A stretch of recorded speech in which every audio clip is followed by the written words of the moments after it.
নমস্কাৰ আপোনালোক সকলোকে পুনৰবাৰ টিকে মাইণ্ডৰ অন্য এটা ৰাতিপুৱাৰ ভিডিঅ'লৈ স্বাগতম জনাইছোঁ। আজি হৈছে 4 জুন আৰু আজি নিৰ্বাচনৰ ৰিজাল্ট ঘোষণা কৰা হ'ব। আজি লোকসভা নিৰ্বাচনৰ ৰিজাল্ট ঘোষণা কৰা হ'ব আৰু আজি নিৰ্ধাৰণ হ'ব যে কোনে চৰকাৰ গঠন কৰিব, কোনে শেষ হাঁহিটো মাৰিব। আজ খেলা হবে। তো বন্ধু বান্ধৱীসকল, আজি নিৰ্বাচন ঘোষণা কৰা হ'ব। তো আপোনালোকে আজি গম পাই যাব যে আগন্তুক আপোনালোকৰ ভৱিষ্যত কেনেকুৱা হ'ব, আপোনালোকৰ ভৱিষ্যত কাৰ হাতত, আগন্তুক 5 বছৰ আপোনালোকৰ কাৰ হাতত, সেইটো আজি আপোনালোকে গম পাই যাব। বাকি সকলো পাৰ্টিলৈকে মোৰ তৰফৰ পৰা আজি বহুত বেছি শুভেচ্ছা জনাইছোঁ। তো যি নেকি বৰ্তমান সময়ত এক্সিট পোলসমূহ ওলাইছে, তো সেই এক্সিট পোল অনুসৰি আমি এইটো গম পাইছোঁ যে এইবাৰো ঠিক তেনেদৰে আগৰবাৰৰ দৰে এইবাৰো পুনৰ বিজেপিয়ে চৰকাৰ গঠন কৰিব বুলি আমি এক্সিট পোলসমূহত দেখা পাইছোঁ। কিন্তু এজন ভাৰতীয় নাগৰিক হিচাপে বা এজন অসমৰ নাগৰিক হিচাপে আমি মই এইটো ক'ব বিচাৰোঁ যে পুনৰবাৰ যদি বিজেপি চৰকাৰ হয় তেন্তে আমাৰ নিচিনা সৰ্বসাধাৰণ মানুহবোৰৰ ওপৰত কিন্তু এটা ৰামটাঙোন পৰিব আৰু সেইটো হৈছে মূল্য বৃদ্ধি। আমি 10 বছৰত দেখা পালোঁ যে কেনেকৈ বিজেপিয়ে প্ৰত্যেকটো বস্তুৰ দামেই ইটোৰ পাছত সিটোৰ পাছত সিটো বঢ়াই গৈ বৰ্তমান কিমান পোৱাই দিলে। গতিকে এইবাৰো যদি চৰকাৰ পুনৰবাৰ হয় তেন্তে আমি 100% ক'ব পাৰিম যে আগন্তুক 26 কিমান চন হ'ব আপোনাৰ যিমান চনতে নহওক আৰু এতিয়া 29 চনত আগন্তুক 29 চনত যি নেকি নিৰ্বাচন হ'ব, সেই নিৰ্বাচনলৈকে আপোনালোকে এটা চিলিণ্ডাৰ 2000 টকাত কিনিব লাগিব যদিহে আকৌ এবাৰ চৰকাৰ গঠন হয়। কিয়নো এই চৰকাৰখনে মূল্য বৃদ্ধিৰ ওপৰত বৰ বিশেষ একো কাম কৰা আমি দেখা নাপালোঁ। বাকী যাই কি নহওক, সকলোবিলাক পাৰ্টিলৈ মোৰ তৰফৰ পৰা বহুত বেছি শুভেচ্ছা। সকলোবিলাক পাৰ্টিক ছাপোৰ্ট কৰা মানুহক সকলোকে শুভেচ্ছা জনাইছোঁ। যোনেই নিজিকক, কংগ্ৰেছে জিকক, বিজেপিয়ে জিকক, আমি ছাপোৰ্ট কৰিম ভাই, সকলোকে ছাপোৰ্ট কৰিম, কোনো কথা নাই। বাকী যি কি নহওক, তো আপোনালোকে কোনটো বাৰু পাৰ্টি জিকিলে বেছি ভাল পাব, আটাইতকৈ বেছি ভাল পাব, সেইটো কমেণ্ট এটা কৰি জনাব। আগবাঢ়িছোঁ ইয়াৰ পাছৰটো খবৰ ফালে। ইয়াৰ পাছৰ খবৰটো ওলাইছে যিসকল লোকে নেকি প্ৰাইভেট কোম্পানীত কাম কৰে, যিসকল লোকে নেকি চৰকাৰৰ আণ্ডাৰত কাম কৰে, তো তেওঁলোকৰ কাৰণে এটা ভাল খবৰ ওলাইছে। যিসকলে নেকি চৰকাৰৰ আণ্ডাৰত কাম কৰে বা যিসকলে নেকি প্ৰাইভেট কোম্পানীত কাম কৰে, তো তেওঁলোকক কোম্পানীৰ ফালৰ পৰা বা চৰকাৰৰ ফালৰ পৰা EPFO প্ৰদান কৰা হয়, যাৰ জৰিয়তে নেকি যিসকলে কাম কৰে তেওঁলোকে যেতিয়া নেকি কামটো এৰি দিয়ে তাৰপাছত তেওঁলোকক পেঞ্চন প্ৰদান কৰে, মানে তেওঁলোকে পেঞ্চন হিচাপে পাই থাকে পইচা, আৰু তাৰ লগে লগে এটা ভাল এমাউণ্টৰ পইচা জমা হয় EPFOৰ একাউণ্টত, যিটো নেকি উলিয়াই এটা ভাল কাম কৰিব পাৰে আৰু এটা যথেষ্ট পৰিমাণৰ ভাল পইচা গোট খায়। ছাপোজ ধৰি লওক কোনোবা এজন ব্যক্তিয়ে 30 বছৰ কাম কৰিলে, তো 30 বছৰত এটা ভাল এমাউণ্ট গোট খাই যায়গৈ। মানে যিসকলৰ নেকি দৰমহা চেলেৰি অনুপাতে আৰু পইচা গোট খায়গৈ, তো যিসকলৰ চেলেৰি ভাল তেওঁলোকৰতো ভাল এটা এমাউণ্ট গোট খাই যায়, যিটোৱে নেকি চাকৰিৰ পৰা ৰিজাইন হোৱাৰ পাছত তেখেতে কিবা এটা কৰিব পাৰে বা চাকৰিৰ পৰা অৱসৰ লোৱাৰ পাছত কিবা এটা কৰিব পাৰে, এটা ভাল এমাউণ্ট গোট খাই যায়। এতিয়া যিবিলাকে প্ৰাইভেট ছেক্টৰত কাম কৰে, তো তেওঁলোকেতো আগতীয়াকৈ EPFOটো উলিয়াই পেলায়। ময়ো কৰি পাইছোঁ, তো মোৰো লগত তেনেকুৱা হৈছিলে, EPFOটো আমি আগতীয়াকৈ উলিয়াই পেলাওঁ। তো চৰকাৰী যিবিলাকে কাম কৰে তেওঁলোকে উলিয়াব লগা নহয়, কাৰণ তেওঁলোকৰ পইচা পাতি ঢেৰ পায় বা চেলেৰি ঢেৰ পায়, গতিকে তেওঁলোকৰ উলিয়াব লগা নহয়। এতিয়া খবৰটো ওলাইছে প্ৰাইভেটেই হওক বা চৰকাৰীয়ে হওক, য'তেই কাম নকৰক কিয়, এটা ভাল খবৰ ওলাইছে যে এতিয়াৰে পৰা অনলাইনৰ মাধ্যমতে এটা অনলাইন পৰ্টেল মুকলি কৰা হ'ব EPFOৰ যিসকলৰ নেকি একাউণ্ট আছে, তো তেওঁলোকৰ কাৰণে। তো তেওঁলোকে এতিয়াৰে পৰা নাম, বিবাহৰ তিথি বা date of birth, Aadhaar card বা এড্ৰেছ পাতি সকলোবিলাক বস্তু এতিয়া কাৰেকশ্যন কৰিব পাৰিব বুলি জনাইছে। EPFOৰ একাউণ্ট মানে এনেকুৱা ছিষ্টেম, যদি ক্ৰিয়েট কৰোঁতে অকণমান কিবা এটা ভুল হৈ গ'ল, ছাপ'জ এইটো গভৰ্ণমেণ্টে কৰে EPFOৰ একাউণ্টটো ক্ৰিয়েট কোনো এজন ব্যক্তিৰ এগেইনষ্টত, তো গভৰ্ণমেণ্টৰ যিসকল এমপ্লয়ী থাকে তেওঁলোকে ক্ৰিয়েট কৰোঁতে যদি ছাপ'জ ধৰি লওক আপোনাৰ নামটো যেনিবা এ হ'ব লাগিছিলে কোনোবা এটা আখৰত, সেইটো O বনাই দিলে, তো আপোনালোকৰ কি হৈ যায়, সেই EPFOৰ একাউণ্টৰ পইচা উইথড্ৰ কৰোঁতে প্ৰব্লেম হয়। কাৰণ বেংকৰ প্ৰুফ দিব লাগে বা অনলাইনত ঢেৰ প্ৰুফ দিব লাগে, আধাৰ কাৰ্ডৰ প্ৰুফ দিব লাগে, তো তাৰ কাৰণে কি হৈ যায়, পইচা উলিওৱাত ঢেৰ প্ৰব্লেম হয়। তো সেইকাৰণে কি কৰিছে, এতিয়া এটা ভাল নিয়ম বনাইছে, ভাল এটা পৰ্টেল উলিয়াইছে, য'ত আপোনালোকে EPFOৰ সকলোবিলাক বস্তু এডিট কৰিব পাৰিব। তো আপোনালোকে বাৰু EPFOৰ পইচা পায় নেকি কমেণ্ট এটা কৰি জনাব। যদি পায় তেন্তে আপোনালোকৰ কাৰণে এইটো এটা বিৰাটেই ভাল খবৰ।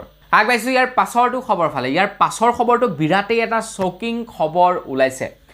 সাইন্টিষ্টসকলে এতিয়া এনেকুৱা এটা ফৰ্মুলা উদ্ভাৱন কৰিছে, এনেকুৱা এটা সিস্টেম বা এনেকুৱা এটা টেকনলজি ডেভেলপ কৰিছে যিটোৰ অধীনত এতিয়াৰে পৰা আপোনালোকক যদি ল'ৰা সন্তান লাগে তেন্তে আপোনালোকে মাকৰ গৰ্ভতে সন্তানটিক ল'ৰা কৰি পেলাব পাৰিব। যদি আপোনালোকক ছোৱালী সন্তান লাগে তেন্তে আপোনালোকে গৰ্ভতেই ছোৱালী কৰি পেলাব পাৰিব। মানে এনেকুৱা এটা এডভান্স টেকনলজি বা এনেকুৱা এটা ফৰ্মুলা বৰ্তমান সময়ত তৈয়াৰ কৰিছে, যেতিয়া নেকি কোনো এটা কোষে মাকৰ গৰ্ভত স্থান ল'ব তো তাৰ পাছতেই সেই প্ৰচিজৰটো আৰম্ভ কৰিব আৰু তাৰ পাছত যাৰ যি মন যায় সেই অনুপাতে সেই লিংগলৈ পৰিৱৰ্তন কৰাব পাৰিব বুলি জনাইছে। তো বন্ধু বান্ধৱীসকল, এই যি নেকি ফৰ্মুলা উদ্ভাৱন কৰিছে বৈজ্ঞানিকসকলে, এই যি নেকি সিস্টেম বা টেকনলজি উদ্ভাৱন কৰিছে, তো এইটোৰ ফলত কিন্তু অনাগত সময়ত এটা হিষ্ট্ৰী ক্ৰিয়েট হ'ব, এটা চেঞ্জেছ আহিব পাৰে, কিন্তু তাৰ লগে লগে বিপদো আহিব পাৰে। কিয় বাৰু জানেনে? একাংশ সময়ত আমি দেখা পাওঁ বহু লোকে কি হয়, আপোনাৰ ল'ৰাক বেছিকৈ প্ৰাধান্য দিয়ে। তো তেনে ক্ষেত্ৰত কি হ'ব, আপোনাৰ ল'ৰাৰ সংখ্যা হয়তো বেছি বাঢ়ি যাব পাৰে বা তেনেকুৱা টাইপৰ হ'ব পাৰে। তো এইটো এটা মোৰ মানে মনৰ পৰা কৈছোঁ আৰু। তো চবৰে বেলেগ বেলেগ ৰিয়েলিটিবিলাক বাৰু যি কি নহওক, আপোনালোকৰ কেনেকুৱা লাগিছে এই ছিষ্টেমটো বা এই ফৰ্মুলাটো কমেণ্ট এটা কৰি জনাব। পাইছোঁ ইয়াৰ পাছৰটো খবৰ ফালে, ইয়াৰ পাছৰ খবৰটো সেই মেডিকেল ছেক্টৰৰ পৰা ওলাইছে আৰু বিৰাটেই এটা ইণ্টাৰেষ্টিং খবৰ ওলাইছে। আপোনালোকৰ বাৰু দাঁত সৰি গৈছে নেকি? আপোনালোকৰ দাঁত পোকে খাইছে নেকি? আপোনালোকে দাঁত বাৰু প্লাষ্টিকৰ লগাই ৰাখিছে নেকি? মানে আপোনালোকে আৰ্টিফিচিয়েল দাঁত লগাই ৰাখিছে নেকি? কমেণ্ট এটা কৰি জনাওক। আপোনালোকে যদি আৰ্টিফিচিয়েল দাঁত লগাই ৰাখিছে, আপোনালোকৰ যদি দাঁত সৰি গৈছে, দাঁত যদি পোকে খাইছে, তেন্তে চিন্তা কৰাৰ প্ৰয়োজন নাই। এতিয়া আপোনালোকৰ নতুন দাঁত ওলাই আহিব। বৰ্তমান আমাৰ দাঁত যদি সৰি যায়, কেনেবাকৈ পোকে খায় বা কিবা হয়, যদি সৰু কালত হয় তেন্তে পুনৰ দাঁত ওলাই আহে। তো সৰু কালৰ যিটো দাঁত হয় সেই দাঁতটো সৰি যায়, তাৰপিছত আকৌ এটা নতুনকৈ দাঁত গজে। কিন্তু সেই দাঁতটো যদি আকৌ এবাৰ গজি যায়, মানে এটা দাঁতকে যদি দুবাৰ সৰি যায়, তো তাৰ পাছত আৰু দাঁতটো পুনৰাই নগজেগে, নহয় জানো? সেই দাঁতৰ জেগাডোখৰ খালী হৈ থাকে। তো দেখিবলৈ বেয়া লাগে কাৰণে কিছুমানে কি কৰে, আৰ্টিফিচিয়েল দাঁত লগাই লয়। কিছুমানে আপোনাৰ সেই মানে স্ক্ৰু লগাই দাঁত লগায়, কিছুমানে ক্লিপ লগাই দাঁত লগায়। তো যাই কি নহওক মানে যি কিনো প্ৰক্ৰিয়াৰে দাঁতটো লগাই লয় আৰু দেখিবলৈ ভাল হোৱাকৈ, নহয় জানো? তো কিছুমান মানে বুঢ়া বুঢ়ী মানুহবিলাকেও দাঁত লগাই থৈ দিয়ে, কাৰণ তেওঁলোকৰ দাঁত সম্পূৰ্ণ সৰি এদায় হৈ যায়। তো খাবৰ কাৰণে অসুবিধা হয়, তো তেওঁলোকে দাঁত লগাই থৈ দিয়ে। কিন্তু এতিয়া চাইণ্টিষ্টসকলে এনেকুৱা এটা মেডিচিনৰ ওপৰত কাম কৰি আছে, এনেকুৱা এটা মেডিচিনৰ ফৰ্মুলা তৈয়াৰ কৰিছে যিটোৰ অধীনত এতিয়া নতুনকৈ দাঁত ওলাই আহিব বুলি কৈছে। আপোনালোকে দাঁত লগোৱাৰ প্ৰয়োজন নাই, আপোনালোকৰ বুঢ়া বয়সতো বোলে দাঁত নতুনকৈ গজি আহিব। বাপৰে বাহ, কেনেকুৱা ছিষ্টেম! মানে কি হোৱা নাই চাওক, আগৰ খবৰটোত কৈছোঁ যে লিংগ পৰিৱৰ্তন কৰিব পাৰিব, আকৌ খবৰ ওলাইছে যে দাঁত পৰ্যন্ত গজাব পাৰিব। পাইছোঁ ইয়াৰ পাছৰটো খবৰ ফালে, ইয়াৰ পাছৰ খবৰটো ওলাইছে যিসকল লোকে নেকি অৰুণোদয় আঁচনিৰ পইচা লাভ কৰে, তো তেওঁলোকৰ কাৰণে ইয়াৰ পাছৰটো খবৰ ওলাইছে। আপুনি যদি অৰুণোদয় আঁচনিৰ পইচা লাভ কৰে তেন্তে আপোনালোকে শীঘ্ৰেই আপোনালোকৰ KYC কৰক, আপোনালোকৰ বেংকৰ KYC কৰক। মইতো ক'ম আপোনালোকে পাৰিলে এটা DBT একাউণ্ট খুলি পেলাওক। আপোনালোকে DBT একাউণ্ট খুলিব পাৰিব বৰ্তমান সময়ত। আপোনালোকে যিকোনো এটা এয়াৰটেল পে'মেণ্ট বেংকৰ ষ্ট'ৰত গৈ খুলিব পাৰিব, নতুবা আপোনালোকে ডাকঘৰত খুলিব পাৰিব এটা DBT একাউণ্ট, যিটোৰ জৰিয়তে নেকি আজিকালি চৰকাৰে পইচা দিয়া ছিষ্টেমটো কৰিছে। এই মাহৰ 10 তাৰিখে বেংকৰ একাউণ্টত পইচা ভৰাই দিব। তো 10 তাৰিখ নাই হোৱা বাৰু, এতিয়াও সময় আছে, আজি 4 তাৰিখ হৈছেহে। তো তাৰ আগতে আপোনালোকে কি কৰক, আপোনালোকৰ যদি KYC লাগি আছে আপোনালোকৰ বেংকৰ একাউণ্টৰ, তো KYC আপডেট কৰক। মানে KYC আপডেট কৰিলেহে পইচা সোমাব, নহ'লে নোসোমাব। আধাৰ কাৰ্ড যদি লিংক কৰে নাই, আধাৰ কাৰ্ডখন লিংক কৰি পেলাওক। যদি আপোনালোকৰ KYC লাগি আছে গম পাবই, KYC লাগি থাকিলে না পইচা উঠাব পাৰিব না পইচা জমা কৰিব পাৰিব। তো সেইকাৰণে KYCটো ঠিক কৰক আপোনালোকে। যদি KYC লাগি আছে আপোনালোকৰ বেংকৰ একাউণ্টৰ, মানে যিটো বেংকৰ একাউণ্টত পইচা সোমায় সেই একাউণ্টত যদি KYC লাগি আছে, শীঘ্ৰেই KYC আপডেট কৰক, নহ'লে কিন্তু আপোনালোকে অৰুণোদয় আঁচনিৰ পইচাটি লাভ নকৰিব। আগবাইছোঁ ইয়াৰ পাছৰটো খবৰ ফালে। আজি নিৰ্বাচনৰ ৰিজাল্ট ঘোষণা কৰা হ'ব আৰু আজি নিৰ্ধাৰণ হ'ব যে সেই হাঁহিটি কোনে মাৰিব। মই আপোনালোকক প্ৰথমেই কৈছোঁ এই নিৰ্বাচনৰ ওপৰত। তো এইবাৰ খবৰ ওলাইছে যোৰহাটৰ পৰা। তো আজি যিহেতু নিৰ্বাচনৰ ৰিজাল্ট ঘোষণা কৰা হ'ব, যোৰহাট ডিষ্ট্ৰিক্টত আজি 144 দ্বাৰা জাৰি কৰা হৈছে, কাৰণ হাই হুলস্থুল হ'ব পাৰে। আৰু যোৰহাটত যিহেতু এজন ষ্ট্ৰং লিডাৰ আছে, যোৰহাটৰ আই থিংক তিতাবৰ সমষ্টিৰ পৰা নেকি এজন ষ্ট্ৰং লিডাৰে প্ৰাৰ্থিত্ব প্ৰদান কৰিছে গৌৰৱ গগৈ। গতিকে সেই ডিষ্ট্ৰিক্টখনত 144 ধাৰা জাৰি কৰি দিছে, অকণমান খেলি মেলি হ'ব পাৰে বুলি। আৰু তাৰ লগে লগে এতিয়া যি নেকি গণনা কেন্দ্ৰ, য'ত নেকি গণনা কৰা হ'ব, যে কোনে কিমানটা ভোট পাইছে, কোনটো সমষ্টি বা কোনটো ভিভিপেটেড মেচিনত কোনে কেইটা ভোট লাভ কৰিছে। তো এই যি নেকি গণনা কেন্দ্ৰ হ'ব, য'ত নেকি গণনা পতা হৈছে, মানে বিশেষকৈ যোৰহাটৰ কথা কৈ আছোঁ, তো তাত কোনেও মোবাইল কেমেৰা এইবিলাক বস্তু লৈ যাব নোৱাৰিব বুলি জনাইছে। তো এইটো এটা পূৰা ষ্ট্ৰিক্টলি নিৰ্দেশনা জাৰি কৰি দিয়া হৈছে যোৰহাট মহানগৰীত। বাকী এতিয়ালৈকে বেলেগ খবৰ ওলোৱা নাই, ক'ৰবাত কিবা যদি দিছেও এতিয়ালৈকে গম পোৱা নাই। বাকী আপোনালোকৰ তাতে তেনেকুৱা কিবা দিছে নেকি, যদি জানে কমেণ্ট এটা কৰি জনাব। আগবাঢ়িছোঁ ইয়াৰ পাছৰটো খবৰ ফালে। ইয়াৰ পাছৰ খবৰটো ওলাইছে গুৱাহাটী মহানগৰীৰ পৰা। গুৱাহাটী মহানগৰবাসীক কৃত্ৰিম বানপানীয়ে এতিয়া জুৰুল কৰিছে। এজাক সামান্য বৰষুণ দিছিলে যোৱাকালি, আৰু সেই সামান্য এজাক বৰষুণতেই বানপানীৰ সৃষ্টি হৈ গ'ল গুৱাহাটী মহানগৰীত। মানে সেয়া প্ৰাকৃতিক বানপানী নহয়, মানে প্ৰকৃতিয়ে যি নেকি বানপানীৰ সৃষ্টি কৰে, পৰা ধাৰাসাৰে বৰষুণ দি বানপানীৰ সৃষ্টি হ'ল বা নদীৰ বান খহি বানপানীৰ সৃষ্টি হ'ল। তো তেনেকুৱা ধৰণৰ বানপানী নহয়, কৃত্ৰিম বানপানী, য'ত নেকি কি হৈ যায় আপোনাৰ ড্ৰেইনেৰে পানী যাবলৈ অসুবিধা হৈ যায়, মানে মানুহে সৃষ্টি কৰা যিবিলাক বানপানী, তো সেই বানপানীৰ সৃষ্টি হৈ গ'ল। এতিয়া মানুহে ডাইৰেক্টলি আৰু সেই এদমমান পানী আনি মানে গোটেই মহানগৰীখনত দি দিয়া নাই, মানে এনেকুৱা ধৰণৰ হৈ গ'ল, বৰষুণ দিলে, বৰষুণ দিয়াৰ ফলত পানীবিলাক ড্ৰেইনেৰে যাব পৰা নাই। ড্ৰেইনবিলাক বন্ধ হৈ আছে, ড্ৰেইনবিলাক চাফা কৰা নাই চৰকাৰে বা পৌৰ নিগমৰ মানুহে ড্ৰেইনবিলাক চাফা কৰা নাই, যাৰ কাৰণে পানীখোপা ড্ৰেইনেৰে যাব নোৱাৰাৰ ফলত ৰাস্তাত আৰামছে পৰি দিছে পানী, আৰু পানীয়ে য'ত জেগা পায় তালৈকেই যাব। তো ড্ৰেইনেৰে যাব পৰা নাই, ৰাস্তাতে ধুনীয়াকৈ পৰি দিছে, আৰু তাত কি হৈছে বানপানীৰ সৃষ্টি হৈ গৈছে। আগবাঢ়িছোঁ ইয়াৰ পাছৰটো খবৰ ফালে। ইয়াৰ পাছৰ খবৰটো ওলাইছে গুৱাহাটী মহানগৰীৰ পৰা। গুৱাহাটী মহানগৰীৰ পৰা এটা বিৰাটেই দুখ লগা খবৰ ওলাইছে। পুনৰ গুৱাহাটী মহানগৰীত ভূমিস্খলনত এজন অষ্টম শ্ৰেণীত পঢ়ি থকা ছাত্ৰৰ মৃত্যু হয় বুলি খবৰ ওলাইছে। খবৰ লোৱা অনুসৰি মহানগৰীত পুনৰ ভূমিস্খলনত প্ৰাণ গ'ল ছাত্ৰৰ। শোৱা পাতিতেই মৃত্যুক আঁকোৱালি ল'লে অষ্টম শ্ৰেণীৰ সেই ছাত্ৰজনে। খবৰ লোৱা অনুসৰি মৃত ছাত্ৰগৰাকী কটন কলেজিয়েট স্কুলৰ চাহিল হুছেইন আছিলে বুলি খবৰ ওলাইছে। বাকী তেখেতৰ আত্মাই যাতে শান্তি লাভ কৰে, তো তাৰে আমি কামনা কৰিছোঁ। আগবাঢ়িছোঁ ইয়াৰ পাছৰটো খবৰ ফালে। ইয়াৰ পাছৰ খবৰটো ওলাইছে PM কিষাণৰ ওপৰত। তো PM কিষাণৰ 17 নম্বৰটো কিস্তি এইটো মাহতে, অৰ্থাৎ জুন মাহতেই আপোনালোকক প্ৰদান কৰা হ'ব। আপোনালোকৰ বেংকৰ একাউণ্টত এই মাহতেই PM কিষাণৰ 17 নম্বৰটো কিস্তি ক্ৰেডিট হ'ব। এতিয়া নিৰ্বাচন, তো খবৰ লোৱা অনুসৰি নিৰ্বাচনৰ পাছতেই, অৰ্থাৎ আজিৰ পাছতেই যিকোনো মুহূৰ্তত আপোনালোকৰ একাউণ্টত পইচা সোমাই যাব বুলি কৈছে। এতিয়া কেতিয়া সোমাই, কি সোমাই, মই আপোনালোকক অনাগত সময়ত বাৰু জনাই দিম। বাকী যাৰ চৰকাৰেই নহওক, BJPয়ে হওক বা কংগ্ৰেছেই হওক, যাৰেই নহওক, চিন্তা কৰিব নালাগে, আপোনালোকৰ একাউণ্টত পইচা সোমাবই। 2000 টকাটো আপোনালোকৰ একাউণ্টত সোমাবই, কাৰণ সেইটো চেণ্ট্ৰেল চৰকাৰৰ সেইখন এখন আঁচনি। সেইখন কোনো ষ্টেট গভৰ্ণমেণ্টৰ চাকৰি আঁচনি নহয়, চেণ্ট্ৰেল গভৰ্ণমেণ্টৰ আঁচনি। গতিকে তেনেকুৱা ধৰণৰ আঁচনিবিলাক চেঞ্জেছ কৰোঁতে কিন্তু সময় লাগে। গতিকে যাৰেই চৰকাৰ নহওক, আপোনালোকে 17 নম্বৰ কিস্তিটো পোৱাটো 100% চিয়'ৰ, আৰু আজিৰ পাছতে মানে 4 তাৰিখৰ পাছতেই 17 নম্বৰটো কিস্তি আপোনালোকে লাভ কৰিব। আগবাঢ়িছোঁ ইয়াৰ পাছৰটো খবৰ ফালে। আপোনালোক বাৰু ধনী নে দুখীয়া, কমেণ্ট এটা কৰি জনাব। আপোনালোক দৰিদ্ৰ সীমাৰেখাৰ তলৰ নে ওপৰৰ, কমেণ্ট এটা কৰি জনাব। আপোনালোক মানে এইটো আপোনালোকে কওক যে আপোনালোকৰ ঘৰত ৰেচন কাৰ্ড আছে নে নাই। যদি ৰেচন কাৰ্ড আছে, ডেট মিনছ আপুনি দৰিদ্ৰ সীমাৰেখাৰ তলৰ মানুহ, মানে আপুনি দুখীয়া মানুহ।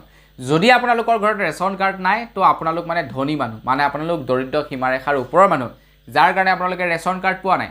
এতিয়া খবৰ ওলাইছে যে যিসকল নেকি ধনী মানুহ থাকে, যিবিলাকৰ ওচৰত ধেৰ টকা পইচা থাকে, তো তেওঁলোকক বোলে বেছিকৈ ডায়েবেটিছ, কেঞ্চাৰ আৰু ডিপ্ৰেশ্যনৰ ৰোগে এটেক কৰে বুলি জনাইছে। মানে যিবিলাক ধনী মানুহ থাকে তেওঁলোকে ডিপ্ৰেশ্যনত পৰে, তেওঁলোকৰ দেহত কেঞ্চাৰ ৰোগটো খুব সোনকালে হয় বুলি জনাইছে, আৰু তাৰ লগে লগে ডায়েবেটিছ ৰোগটো ধনী মানুহৰ গাত বেছিকৈ হয় বুলি জনাইছে। এতিয়া কিয় বেছিকৈ হয় সেইটো ডাঙৰ কথা। এতিয়া দুখীয়া শ্ৰেণীৰ মানুহৰ বৰ বেছি টেনশ্যন নাথাকে, দুখীয়া শ্ৰেণীৰ মানুহৰ মাত্ৰ এটাই মটো থাকে যে কৰিব লাগে, খাব লাগে। কিন্তু ধনী মানুহবিলাকৰ এইটো একদম বৃহৎ টেনশ্যন থাকে যে টকা উপাৰ্জন কৰিম কেনেকৈ, আৰু ঘৰত যিকেইটা টকা আছে সেইকেইটা সুৰক্ষিতভাৱে ৰাখিম কেনেকৈ, মানে ধেৰ আজে বাজে ধেৰ টেনশ্যন। তো সেই টেনশ্যনৰ কাৰণে ডায়েবেটিছ, কেঞ্চাৰ এনেকুৱা জাতীয় বেমাৰবিলাক ধনী মানুহৰবিলাকৰ দেহত বেছিকৈ হয় বুলি জনাইছে। আৰু এইষাৰ কথা মই কোৱা নাই, এইষাৰ কথা কিছু বিশেষজ্ঞই কৈছে। পাইছোঁ ইয়াৰ পাছৰটো খবৰ ফালে। ইয়াৰ পাছৰ খবৰটো ওলাইছে কেঞ্চাৰ ৰোগৰ ওপৰত।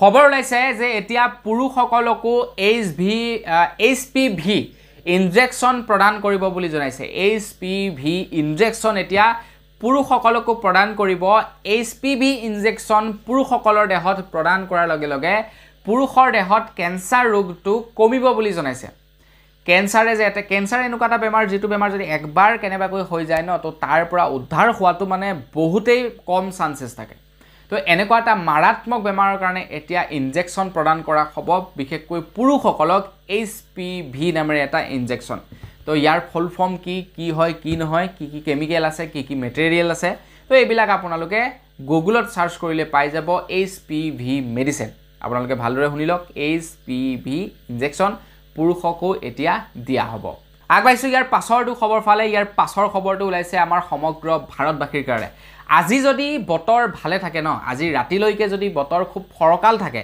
ডাৱৰীয়া বতৰ যদি নহয় আপোনালোকে আজি ৰাতি কি কৰিব আকাশখনলৈ চাব আৰু আজি আপোনালোকে 6টা গ্ৰহ একেলগতে দেখা পাব বুলি জনাইছে খবৰ ওলাইছে যে আজি আমাৰ ভাৰতত এই কেইদিন মানে 3 4 5 6 7 8 প্ৰায় অনাগত এক সপ্তাহ আপোনালোকে 6টা গ্ৰহক একেডাল ৰেখাতে দেখা পাব বুলি জনাইছে সৌৰজগতৰ 6টা গ্ৰহ একটা সমান্তৰালভাৱে দেখা পাব পৃথিৱীৰ পৰা আৰু বিশেষকৈ ভাৰতৰ পৰা এই 6টা গ্ৰহ দেখা পাব প্ৰায় 54 বছৰ পাছত এনেকুৱা ধৰণৰ এটা বিৰল পৰিঘটনা দেখিবলৈ পাব ভাৰতবাসীয়ে তো আপোনালোকৰ যদি ফালে আজি বতৰ ফৰকাল থাকে তো আপোনালোকে ৰাতি আকাশখনলৈ চাব 6টা গ্ৰহ আপোনালোকে একেলগতে দেখা পাব সেই বুলি আৰু সেই ওচৰে একদম ডাঙৰ কৰি দেখা নাপায় তো আপোনালোকৰ যদি থেচিস্কোপ থাকে তো আপোনালোকে ভালদৰে চাব পাৰিব ওচৰৰ পৰা চাব পাৰিব মানে আমি ইয়াৰ পৰা খালি চকুৰে দেখিলে চালে মানে আৰু সৰু দেখা পাম কিন্তু থেচিস্কোপ দি যদি চাই মানে ডাঙৰ কৰি দেখা পাব আগবাইছো ইয়াৰ পাছৰটো খবৰ ফালে ইয়াৰ পাছৰ খবৰটো ওলাইছে মূল্য বৃদ্ধিৰ ওপৰত খবৰ ওলাইছে যে গাখীৰৰ দাম আকৌ এবাৰ বৃদ্ধি পালে বুলি জনাইছে যি নেকি খোলা গাখীৰ আছে গাঁৱে যি নেকি যিসকল গোৱালসকলে যি নেকি লিটাৰে দি থাকে তো তেওঁলোকৰ গাখীৰ দামটো অলৰেডি জুন মাহৰ 1 তাৰিখৰ দিনাখনেই 5 টকাকৈ দাম বৃদ্ধি পালে সেইটোতো আপোনালোকে গম পালে কিন্তু পেকেটত যি নেকি অমূল্য গাখীৰ বা আমুল তাজা পোৱা যায় তো সেই আমুল তাজাটো এতিয়া 2 টকাৰ পৰা 3 টকা দাম বৃদ্ধি পাইছে বুলি জনাইছে তো এতিয়া খাওক আৰু বস্তু মই আপোনালোকক কৈছিলো নহয় যে চৰকাৰ যদি হৈ যায় ন বস্তুৰ দাম আৰু বাঢ়িব আগবাইছো ইয়াৰ পাছৰটো খবৰ ফালে ইয়াৰ পাছৰ খবৰটো ওলাইছে টোল টেক্সৰ ওপৰত আপোনালোকৰ যদি গাড়ী মটৰ আছে আপোনালোকে যদি গাড়ী মটৰ লৈ এতিয়া নেশনেল হাইৱে যায় তেন্তে আপোনালোকে টোল টেক্স এতিয়া বেছিকৈ ভৰিব লাগিব বুলি জনাইছে এনেওতো টোল টেক্স ভৰিব লাগেই আৰু নেশনেল হাইৱেত গলে মানে টোল গেটেৰে তলেৰে পাৰ হৈ গলে টোল টেক্স আপোনাৰ কাটিয়ে দিয়ে কিন্তু খবৰ ওলাইছে যে এতিয়া নেশনেল হাইৱেৰ যিমানবিলাক টোল গেট আছে সকলোবিলাকৰ দাম এতিয়া বাঢ়িব বুলি জনাইছে এতিয়া কিমান বাঢ়িব সেইটোৰ বিষয়ে কোৱা নাই বাৰু কিন্তু দাম বাঢ়িব নেশনেল হাইৱে থকা টোল গেট সমূহ আৰু টোল গেট একচুয়ালি নেশনেল হাইৱেতে থাকে বাৰু বেলেগ ৰাস্তা নেনো নাথাকে আগবাইছো ইয়াৰ পাছৰটো খবৰ ফালে ইয়াৰ পাছৰ খবৰটো ওলাইছে পাঞ্জাবৰ পৰা খবৰ ওলাইছে যে পাঞ্জাবত দুখন মালবাহী ট্ৰেইন সন্মুখীকে খুন্দা মাৰে বুলি খবৰ ওলাইছে এটো ভাগ্য ভাল আছিল তাতে মানুহ নাছিলে ভাগ্য ভাল আছিল যে কাৰোৰে একো নহল যি নেকি দুজন লোকো পাইলট আছিল কেৱল লোকো পাইলট দুজনৰহে অকনমান ক্ষতি হৈছে বুলি জনাইছে তেওঁলোকে দুখ পাইছে কিন্তু বাকি মানুহৰ একো নহল বস্তুৰ বাৰু লোকসান হৈছে সেইটো স্বাভাৱিক কথা যেতিয়া নেকি দুখন ট্ৰেইন সন্মুখী খুন্দা খাব তো বস্তুৰটো ক্ষতি সাধন হ'বই তো বস্তুৰ ক্ষতি সাধন হৈছে কিন্তু মানুহৰ একো বাৰু হোৱা নাই কাৰণ দুজনেই মানুহ আছিল দুজন নহয় আই থিংক 4জন মানুহ থাকে দুজনকৈ 4জন পাইলট থাকে তো লোকো পাইলট দুইজন অকনমান ক্ষতিগ্ৰস্ত হৈছে বাকি মানুহ যেহেতু নাছিলে কাৰো একো ক্ষতি হোৱা নাই কিন্তু বস্তুৰ যথেষ্ট ক্ষতি হৈছে আৰু ৰেল দুখনৰ যথেষ্ট ক্ষতি হৈছে চিৰিৰ পৰা বাগৰি পৰিছে বুলি খবৰ ওলাইছে আগবাইছো ইয়াৰ পাছৰটো খবৰ ফালে ইয়াৰ পাছৰ খবৰটো ওলাইছে হেলথ ইন্সুৰেন্সৰ ওপৰত আপোনালোকৰ বাৰু হেলথ ইন্সুৰেন্স আছে নেকি কমেন্ট এটা কৰি জনাব যদি আপোনালোকৰ হেলথ ইন্সুৰেন্স আছে তেন্তে আপোনালোকৰ বাবে এটা ভাল খবৰ ওলাইছে ইৰিডা তৰফৰ পৰা ঘোষণা কৰিছে যে হেলথ ইন্সুৰেন্স যাৰ আছে তো তেওঁলোকে এতিয়া প্ৰিমিয়াম দিয়াৰ তেওঁলোকৰ যি নেকি ডিউ ডেট থাকে এতিয়া হেলথ ইন্সুৰেন্সৰটো প্ৰিমিয়াম দিব লাগে ন এনেটো আপোনালোকে ইন্সুৰেন্সটো নাপায় কিছুমানৰ মাহেকীয়া থাকে কিছুমানৰ বছৰেকীয়া থাকে তো সেই হেলথ ইন্সুৰেন্সৰ প্ৰিমিয়াম দিয়াৰ এটা নিৰ্দিষ্ট ডেট থাকে বলে প্ৰত্যেক মাহৰ 8 তাৰিখে বা প্ৰত্যেক বছৰৰ জানুৱাৰী মাহৰ 1 তাৰিখে এনেকুৱা ডেট থাকে তো আপোনালোকে কি হ'ব এতিয়া আৰু অকমান টাইম পাব ডেটৰ পাছতো অকনমান টাইম পাব কেৱল হেলথ ইন্সুৰেন্সৰ ক্ষেত্ৰতে কিন্তু বাকি ইন্সুৰেন্সৰ ক্ষেত্ৰত নহয় হেলথ ইন্সুৰেন্সৰ ক্ষেত্ৰত অকনমান আপোনালোকে টাইম পাব আগবাইছোঁ ইয়াৰ পাছৰটো খবৰ ফালে অল ইণ্ডিয়া কংগ্ৰেছ পাৰ্টিৰ তৰফৰ পৰা আজি আপোনালোকৰ কাৰণে দুটাকৈ মোবাইল নাম্বাৰ অৰ্থাৎ দুটা হেল্পলাইন নম্বৰ জাৰি কৰিছে আজি যেহেতু নিৰ্বাচনৰ ফলাফল ঘোষণা কৰা হ'ব আৰু আজি এই ভোট গণনা হ'ব প্ৰত্যেকটো সমষ্টিতে আজি ভোট গণনা হ'ব প্ৰত্যেকটো মেচিন আজি খুলিব আৰু মিলাব যে কোনটো সমষ্টিত কোনে কেইটা ভোট পাইছে মানে আল্টিমেটলি ভোট গণনা কৰা হ'ব আজি তো বন্ধু বান্ধৱীসকল কংগ্ৰেছ পাৰ্টিৰ তৰফৰ পৰা কৈছে আপোনালোকে যদি কোনোবা জেগাত কেনেবাকৈ যদি কিবা ভোট গণনা কৰাৰ সময়ত কিবা খেলি মেলি পায় তেন্তে আপোনালোকৰ বাবে দুটা হেল্পলাইন নাম্বাৰ মুকলি কৰিছে নাম্বাৰ দুটা হৈছে 7982839236 আৰু এটা হৈছে 9560822897 এই দুটা নাম্বাৰত আপোনালোকক ভিডিঅ' কৰি পঠাবলৈ কৈছে খালি সমষ্টিটোৰ নাম আৰু ভোট গণনা কৰা কেন্দ্ৰটোৰ নাম্বাৰ এই দুটা আপোনালোকক উল্লেখ কৰিবলৈ কৈছে কংগ্ৰেছক যদি খেলি মেলি দেখে আপোনালোকে কমপ্লেইন কৰিব পাৰে বা আপোনালোকে ভিডিঅ' আকাৰে পঠাব পাৰে আগবাইছোঁ ইয়াৰ পাছৰটো খবৰ ফালে আপোনালোকে বাৰু দলি চাইৱালাক চিনি পায় নে নাপায় কমেণ্ট এটা কৰি জনাব আমাৰ ভাৰতবৰ্ষত কেৱল দুজনেই চাইৱালা মানে চাহ বেপাৰী সবচে বেছি পপুলাৰ এজন হৈ গ'ল নৰেন্দ্ৰ মোদী আৰু আনজন হৈ গ'ল দলি চাইৱালা নৰেন্দ্ৰ মোদী চাহ বেপাৰী আছিলে তো প্ৰধানমন্ত্ৰী হৈ গ'ল তো দলি চাইৱালা তেখেতেও চাহ বিক্ৰী কৰিছিলে বৰ্তমান সেলিব্ৰিটি হৈ গ'ল আপোনালোকে দলি চাইৱালা বুলি ইউটিউবত সাৰ্চ কৰি চাব এজন বিখ্যাত চাহ বেপাৰী আমাৰ ভাৰতৰ ভিতৰত এই দুজন চাহ বেপাৰীয়ে কলো নহয় বিখ্যাত এজন হৈ গ'ল দলি চাইৱালা আৰু দ্বিতীয়জন হৈ গ'ল নৰেন্দ্ৰ মোদী এতিয়া খবৰ ওলাইছে দলি চাইৱালাৰ ওপৰত এতিয়া এখন বায়োপিক ফিল্ম বনিব বুলি জনাইছে মানে দলি চাইৱালাৰ যেটো নেকি এটা ষ্ট্ৰাগল লাইফ মানে তেখেতৰ জীৱন কাহিনীৰ ওপৰত এখন ফিল্ম এতিয়া বনিব যিখন ফিল্মত কাম কৰিব বৰুণ ধাৱনে এইটো কিমান দূৰ সত্য নাজানো আৰু এটা খবৰহে ওলাইছে আৰু আমি বৰুণ ধাৱনক দলি চাইৱালাৰ লুকক দেখিবলৈ পাইছো তো যিজন নেকি দলি চাইৱালাৰ হোটেলত মাইক্ৰসফটৰ ওনাৰ বিল গেটেও আহি চাহ খাই গৈছে তো সেইজনৰ ওপৰতে এখন বায়োপিক ফিল্ম বনিব আগবাইছোঁ একেবাৰে শেষৰটো খবৰ ফালে একেবাৰে শেষৰ খবৰটো ওলাইছে ৰাহুল গান্ধী আৰু নৰেন্দ্ৰ মোদী ডাঙৰীয়াৰ ওপৰত খবৰ ওলাইছে যে ৰাহুল গান্ধী আৰু নৰেন্দ্ৰ মোদী ডাঙৰীয়াৰ ওপৰত নিৰ্বাচনৰ সময়ত নেকি যি নেকি নিৰ্বাচনৰ আইন উলংঘা কৰাৰ বাবে তেখেতলোকৰ ওপৰত গোচৰ ৰুজু কৰা হৈছিলে বা তেখেতলোকৰ ওপৰত যি নেকি কমপ্লেইন গৈছিলে তো তেওঁলোকৰ ওপৰত সেই কমপ্লেইন নাখাতে বুলি জনাইছে তেওঁলোকক ৰেহাই প্ৰদান কৰিছে নিৰ্বাচন আয়োগে এফালে নৰেন্দ্ৰ মোদী ডাঙৰীয়া আৰু আনফালে ৰাহুল গান্ধী বা অন্যান্য যি কেইজন নেকি শীৰ্ষ নেতা আছে তো শীৰ্ষ নেতা কেইজনৰ ওপৰত তো তেওঁলোকৰ ওপৰত যি নেকি নিৰ্বাচন আয়োগৰ যি নেকি শাস্তি সেয়া তেওঁলোকৰ ওপৰত বিহিত নহয় বুলি জনাইছে নিৰ্বাচন আয়োগে এটা কিয়বা নাজানো নিৰ্বাচন আয়োগে এইটোটা তেওঁলোকক ৰেহাই প্ৰদান কৰিছে মানে নিৰ্বাচন আয়োগৰ কিছুমান নীতি নিয়ম থাকে তো সেই নীতি নিয়মসমূহ ভংগ কৰিছিলে নিৰ্বাচনৰ প্ৰচাৰ চলোৱাৰ সময়ত নিৰ্বাচনৰ লিডাৰ সমূহে তো তেওঁলোকক ৰেহাই প্ৰদান কৰিছে তো বন্ধু বান্ধৱীসকল বস আজিৰ ভিডিঅ'ত জনাবলগীয়া খবৰ ইমান কেইটা আছিলে খবৰ কেইটা জানি কেনেকুৱা লাগিলে কমেণ্ট এটা কৰি জনাব যদি ভাল লাগিলে লাইক এটা কৰিব চেনেল যদি সাবস্ক্ৰাইব কৰা নাই সাবস্ক্ৰাইব কৰি ল'ব পুনৰ এটা ভিডিঅ' লগ পোৱাৰ খাজিল বিদায় মাগিছোঁ ধন্যবাদ জয় অসম